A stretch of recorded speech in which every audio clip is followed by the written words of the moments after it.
Kalau udah siap silakan jadi kata pertama. Udah. Oke. Ngomong aja ntar gue start.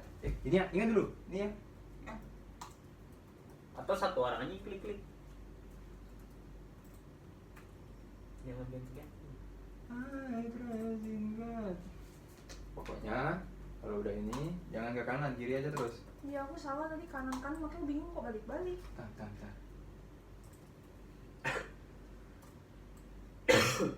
Kok nggak? Oh harus agak keras pegangnya. Oh, oke. Ya.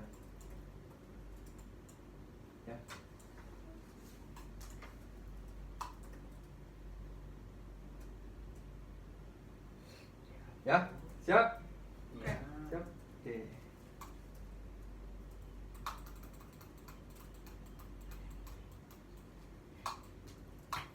Oke, guys, lihat. Jadi kata pertama langsung. Kenalin, ini Pak Surya selaku pemilik lapangan olahraga yang berada di Jakarta. Ia mengalami kesulitan, bukan kesulitan. Ulang lah, Pak. Sorry. Yo. Siap ya? Nanti kalau misalnya satu yang present, kalian diam aja, diam tangan gini. Nanti ganti-gantian. Ya kok? Yo. 3, 2, 1. Oh. Ayo. Langsung dari kata pertama. Kenalin, ini Pak Surya selaku pemilik lapangan olahraga yang berada di Jakarta yang mengalami kerugian karena kurangnya penyewa ataupun pengunjung yang konsisten. Lalu, di sisi lain terdapat juga Kak Christine selaku pekerja swasta yang hobi olahraga tenis, tapi mengalami keresahan karena kurangnya, sorry teman-teman. Lupa. Yuk, lanjut. Lanjut apa enggak? Ulang ya. Yuk. 1, 2, 3. Kenalin, ini Pak Surya selaku pemilik lapangan olahraga yang ada di Jakarta yang mengalami kerugian karena kurangnya pengunjung ataupun penyewa lapangan olahraga. Lalu di selain terdapat juga Kak Christine selaku pekerja swasta yang hobi olahraga tenis tetapi mengalami keresahan dalam mereservasi lapangan olahraga bersama teman-temannya. Dan berdasarkan analisis kami, ternyata bukan hanya mereka saja, tapi masih banyak di luar sana yang mengalami permasalahan yang sama. Dan banyak sekali faktor yang menyebabkan industri olahraga di Indonesia tidak berkembang secara signifikan. Salah satunya karena kurangnya ataupun tidak ada perawatan khusus disebabkan oleh minimnya dana. Dan fakta menariknya, berdasarkan data dari Kemenpora tahun 2023 menyebutkan bahwa 70% masyarakat di Indonesia beraktivitas olahraga sebanyak 3 kali dalam seminggu. Wah, ini merupakan suatu momentum dan peluang bagi Sport Time Indonesia. Dan bagaimana ya solusinya untuk memanfaatkan peluang ini? Mungkin Bapak Ibu dan juri, Pak Rio ataupun Bu Renata, Bu Nafisa berpikir bahwa dengan berolahraga di rumah aja sudah cukup nih. Tapi apakah itu bisa untuk jangka panjang di mana kita juga sebagai makhluk sosial di muka bumi ini? Dan maka dari itu hadirlah Sport Time Indonesia di mana all-in-one apps yang menghadirkan berbagai layanan kebutuhan terkait olahraga, baik itu sewa lapangan, sewa wasit, pelatih, dan dokumentasi. Dan dengan Sport Time Indonesia juga, kita bisa menonton secara live streaming pertandingan olahraga, serta bergabung dalam komunitas olahraga se-Indonesia. Dan di sisi lainnya, Sport Time juga di mana user bisa melihat kondisi lapangan secara real time dan mendapatkan insight dari hasil ataupun game pertandingan yang telah diadakan.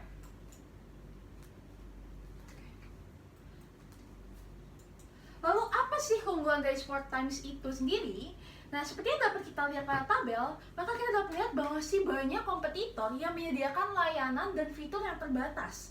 Oleh karena itu, kami menghadirkan Sport Times Indonesia yang menyediakan layanan dan fitur secara komprehensif untuk kebutuhan olahraga masyarakat, di mana kami menyediakan berbagai layanan, mulai dari layanan booking, layanan dokumentasi, layanan sewa wasit ataupun pelatih, dan juga layanan live streaming. Di samping itu, kami juga menyediakan berbagai fitur tambahan bagi para pengguna untuk meningkatkan pengalaman olahraga mereka. Di antaranya yaitu fitur insight yang membantu konsumen untuk menyediakan data analitik mengenai jumlah gol dan juga assist, fitur check-in check-out yang menyediakan kehadiran pengguna secara real time, dan juga fitur Sport Time Community yang membantu pengguna untuk terhubung dengan berbagai komunitas yang ada di Indonesia. Dan yang terakhir, kami juga menyediakan fitur Sport Time Care yang menyediakan layanan dukungan kepada para pengguna untuk menjawab berbagai keluhan maupun pertanyaan kepada Sport Times Indonesia. Selanjutnya, kita akan lihat lebih dalam bagaimana peluang yang ada di Sport Times Indonesia dan seberapa besar potensi yang dimiliki oleh Sport Times Indonesia di dalam industri ini.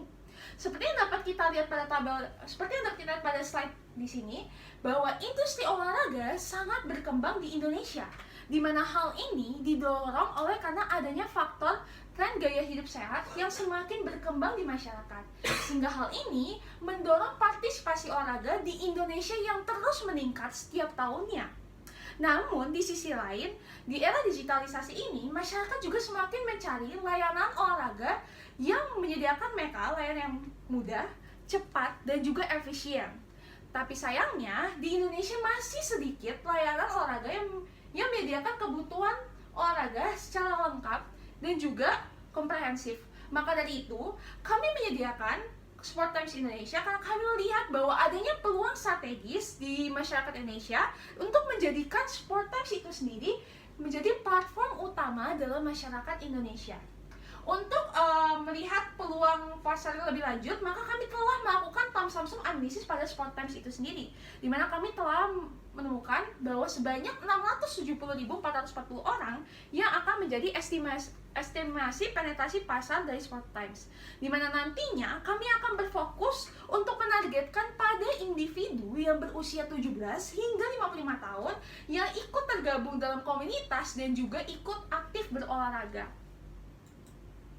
Nah, untuk meningkatkan kesadaran merek daripada Sport Times itu sendiri dan juga memperkuat posisi Sport Times, maka kami telah merancang suatu strategi marketing yang terstruktur dan juga komprehensif, di mana nantinya pada strategi marketing ini terdapat 3 tahap utama. Yang pertama yaitu tahap trigger, di mana kami akan berfokus untuk meningkatkan kesadaran dari Sport Times Indonesia yang didukung melalui berbagai cara. Yang pertama itu pemasaran melalui sosial media dan juga dengan cara KOLs endorsement. Dan yang terakhir, kami juga akan meningkatkan visibilitas dari Sport Times Indonesia seperti pada mesin pencarian Google melalui SEO marketing. Dan pada tahap kedua, kami akan berfokus untuk meningkatkan konversi para pengguna untuk mulai menggunakan Sport Times Indonesia, di mana pada tahap experience ini terdapat 3 strategi utama, yaitu melalui event pertandingan yang diadakan secara rutin, yaitu Sport Times Arena, dan juga kami akan membuka booth di berbagai event pertandingan olahraga, dan yang terakhir kami akan melakukan partnership dengan berbagai brand olahraga. Dan pada tahap terakhir yaitu Amplify, kami akan berfokus untuk meningkatkan retensi pelanggan, di mana kami untuk mencapai tujuan ini, kami akan menyediakan loyalty program bagi para pengguna, dan juga kami akan menyediakan program referral, dan yang terakhir nantinya kami juga akan menyediakan email marketing yang dikirim kepada pengguna secara rutin. Oke, selanjutnya kita akan membahas alur operasional yang dimanfaatkan oleh Sport Times Indonesia. Pada tahap awal, kita akan melakukan pengembangan sistem, kemudian ada alpha testing. Selanjutnya kita juga akan bermitra dengan para stakeholder di luar yang sangat berpotensi dapat membantu Sport Times Indonesia. Selanjutnya, kita akan berada di fase beta testing, di mana kita akan melakukan improvement kembali terhadap fitur kita atas feedback dari para pengguna. Tahap terakhir yaitu kita akan melakukan peluncuran maupun manajemen operasional secara real time, di mana di sini fungsinya untuk mengelola performa kita agar lebih optimal dan bisa menyesuaikan dengan kebutuhan para pengguna kita. Dengan struktur kita yang sangat tertata ini, kita juga consider pada setiap beberapa flow 1 hingga 6 ini memberikan dampak positif terhadap kebutuhan keuangan Sport Times Indonesia. Marilah selanjutnya kita akan membahas terkait proyeksi keuangan Sport Times Indonesia. Baiklah, Sport Times Indonesia ini akan bisa berjalan bila kita memerlukan investasi awal hanya sebesar 225 juta, yang dimana include untuk biaya emergency fund, kebutuhan infrastruktur maupun modal tenaga kerja dan kebutuhan lainnya. Dengan biaya tersebut, kita bisa mendapatkan dengan proyeksi payback period selama 5 hingga 6 bulan ke depan, selanjutnya kita juga akan mendapatkan return on investment yang sangat menjanjikan dengan angka 236,47%. Dan hal ini sangat berpotensi Sportstime Indonesia dapat mendapatkan break-even point dengan pendapatan sebesar 500 juta. Dari beberapa angka yang sudah saya jelaskan tersebut, mungkin para judges juga bisa melihat ya, bahwa Sportstime Indonesia ini memiliki peluang investasi yang sangat menguntungkan. Namun, bisa kita ketahui semua, setiap bisnis pasti memiliki beberapa resiko-resiko yang perlu kita hadapi dan perlu kita analisis ke depannya. Oleh karena itu, kita juga mempersiapkan risk and mitigation bila terjadi suatu masalah pada Sportstime Indonesia ke depannya. Yang pertama, resiko dan mitigasi yang bisa kita lakukan, contohnya pada sistem teknologi kami. Karena dalam teknologi ini menjadi salah satu momok utama bagi Sportstime Indonesia yang perlu kita berikan perhatian lebih. Salah satu strategi yang bisa kita lakukan yaitu pemeliharaan sistem, dan juga kita akan mengembangkan development pada tenaga kerja bagian IT kami. Selanjutnya, resiko yang biasa terjadi itu resiko pada bagian operasional. Contohnya, kekurangan kosongnya stok lapangan. Jadi kesulitan para user dalam membooking lapangan yang mereka inginkan. Nah, dengan adanya masalah tersebut, kita akan melakukan dengan adanya sistem waiting list. Selanjutnya, apabila terjadi resiko pada bagian regulasi, seperti contohnya adanya pandemi, kita akan memprovide berupa solusi olahraga virtual. Selanjutnya, kalau misalkan kita mengalami permasalahan pada regulasi keuangan, berupa banyaknya juga user yang tiba-tiba membatalkan pembayaran mereka pada transaksi yang sudah dilakukan kepada Sportstime Indonesia, maka kita akan melakukan yang disebut penalti terhadap user tersebut. Nah, dengan semua ini, kita Sportstime Indonesia membuktikan apapun tantangan yang dihadapi oleh kita dapat langsung menelusurinya dan mengelolanya dengan baik dan benar. Oleh karena itu, selanjutnya kita akan membahas terkait timeline, rencana, maupun perkembangan Sportstime Indonesia hingga ke ranah selanjutnya.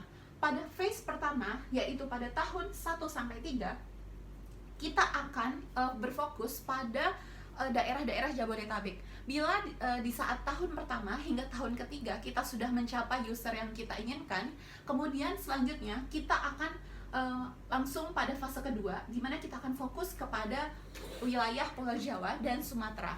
Ditambah, kita juga akan improvement dari segi layanan kita berupa customer Sportstime Care. Selanjutnya, pada tahap ketiga, kita juga tidak hanya akan berdiam diri di ranah nasional, tapi kita juga memiliki fokus terhadap langsung ke level internasional. Sekian presentasi dari kita. Sebelum kita menyelesaikan, berikut ini kontak dari Sportstime Indonesia. Bila ada teman-teman maupun judges yang ingin berkolaborasi dan berkontribusi untuk Sportstime Indonesia, silahkan dapat mengontak beberapa kontak tersebut. Oke. Sekian dari kelompok kita. Mari bersama-sama membangun olahraga bersama Sportstime Indonesia. Sportstime Indonesia, your future sport is in your hand. Woo. Kalau over, bagus sih, bagus kerjanya. Yang ini, Sal, yang risk mitigation, lu jelasinnya semuanya ya? Iya.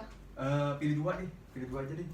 Pilih dua, sama kurun waktunya kamu jangan bilang tahun 1-3, bilangnya ya dalam jangka pendek kami agak berfokus kepada Jabodetabek. Selanjutnya dalam jangka menengah agak berfokus ke Pulau Sumatera, Pulau Jawa dan Sumatera. Dan baru dalam jangka panjang ya kami akan ke pasar internasional gitu doang. Oke.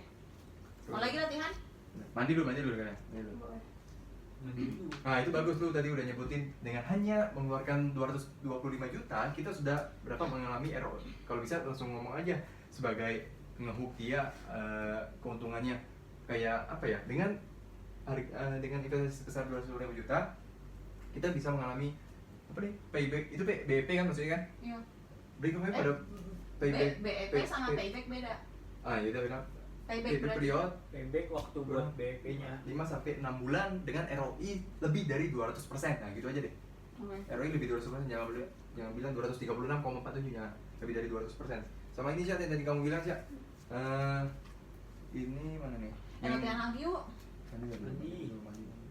Ini yang kamu bilang 670.000 kan, kamu jangan bilang, kamu bilang aja lebih dari 670.000 gitu aja. Oh. Jangan spesifik detailnya. Oke. Kan tadi lama, latihan cuma 10 menit. Cepat-cepat kami hitungin. Ya kau ya. Sebelum makan siang nanti. Ayo. Mama makan siangnya juga gak bakal dikasih. Tadi gue